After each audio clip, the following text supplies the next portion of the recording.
Assalamualaikum pemirsa Kuda Hitam Podcast. Ini saya lagi di Mekah ya. Kebetulan melaksanakan umroh dan iktikaf di sebuah hari terakhir Ramadan. Saya ingin share tips kalau teman-teman ingin melakukan umroh dan iktikaf di sebuah hari terakhir. Yang pertama, tentunya harus luruskan niat ya.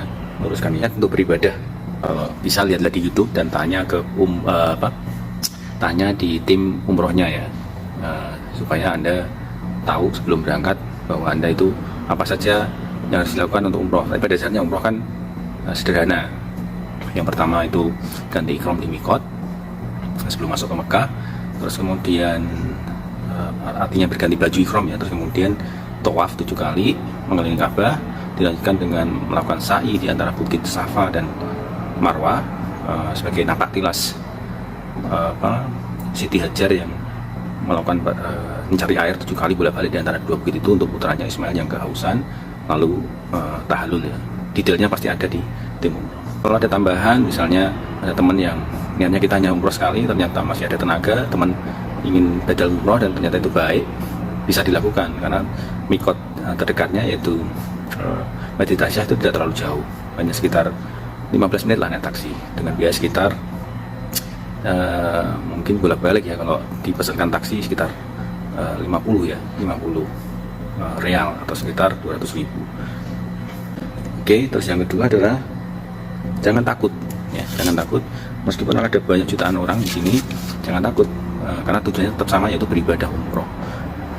Walaupun bahasanya berbeda-beda ya, kita sebagai jemaah bisa memanfaatkan teknologi, ada Google Translate di situ.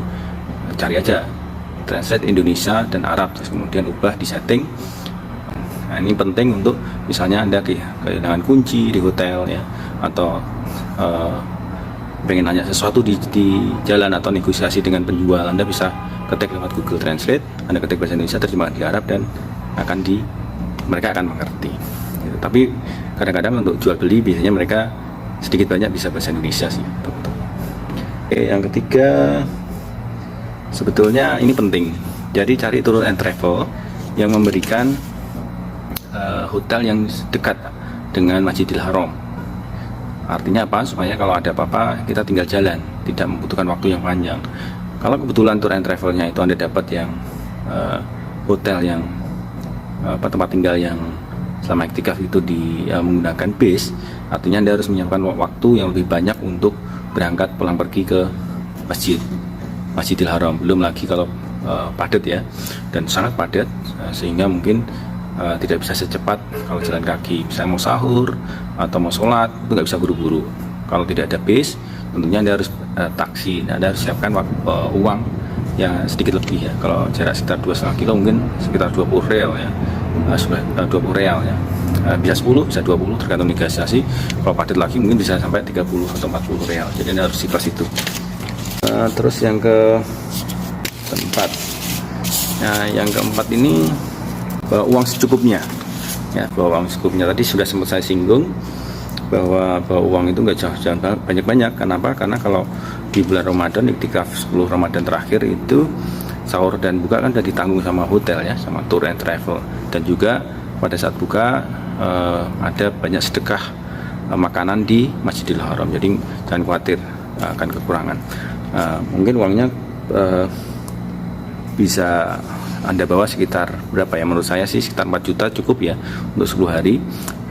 Itu bisa untuk sedekah, bisa untuk badal umroh, terus bisa untuk beli oleh-oleh ya. Nah itu kenapa hanya bawa segitu, karena di sini juga bisa lewat ATM. Kalaupun misalnya biayanya misalnya lebih mahal, ya ikhlaskan aja. Karena apa? Karena itu lebih baik daripada membawa uang banyak, misalnya bawa uang lebih dari 2 digit gitu, 10 juta, 20 juta, 30 juta gitu.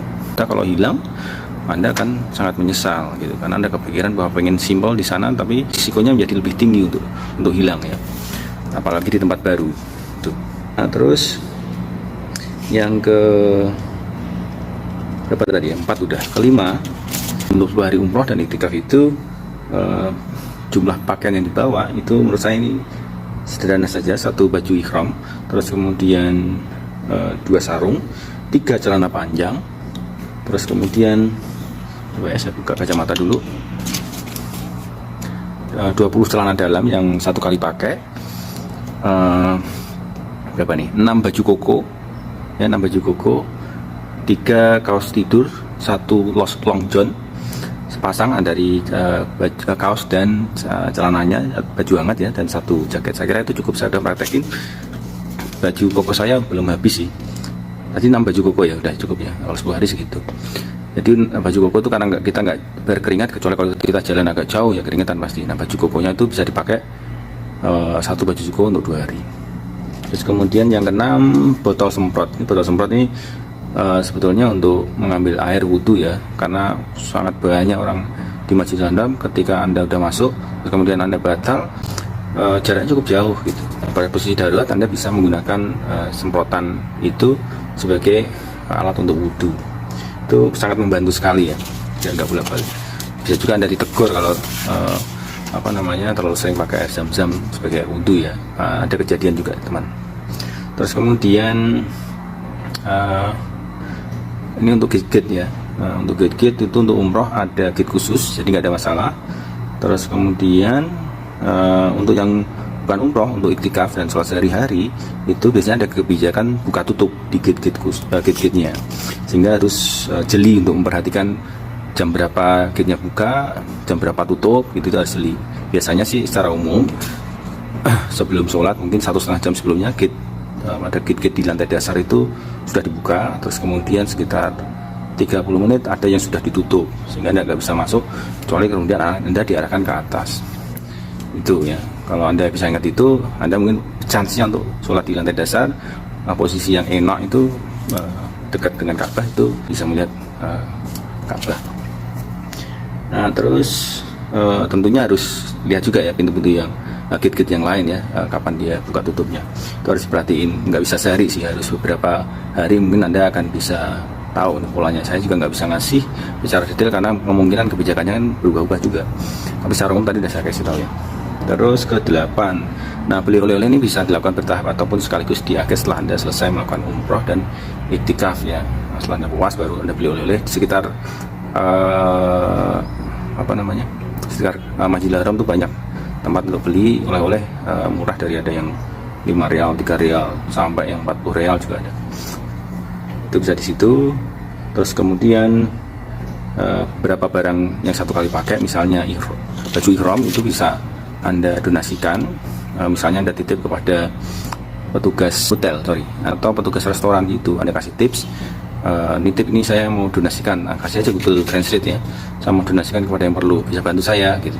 Insya Allah dia bisa bantu, karena baju ihram ini kan sekali pakai gitu ya, dan cukup gede gitu, itu bisa meluangkan koper Anda untuk beli oleh-oleh kan, kira-kira gitu. Itu strateginya. Terus kemudian gunting juga Anda bisa Anda donasikan. Terus mungkin kalau Anda mau donasikan setengah baju Anda juga boleh ya, baju koko itu kan baju banyak. Itu aja saya kira ya. Selamat berumroh. Assalamualaikum.